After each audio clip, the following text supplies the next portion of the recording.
Welcome back. Today we're going to show you how to set the time on your various iDrive systems.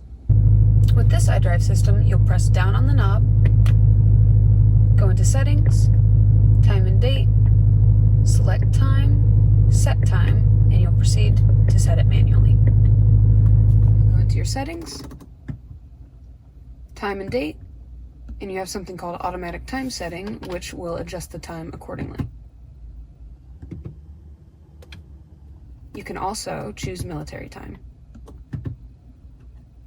Go into your settings, time and date, and this one does not have automatic time settings, so you have to adjust it manually by clicking on it, twisting the knob, clicking on it to confirm, and then do the same for the minutes. Okay. In the latest iDrive system, you'll go into Car, Settings, General Settings, Date and Time, and activate your automatic time setting.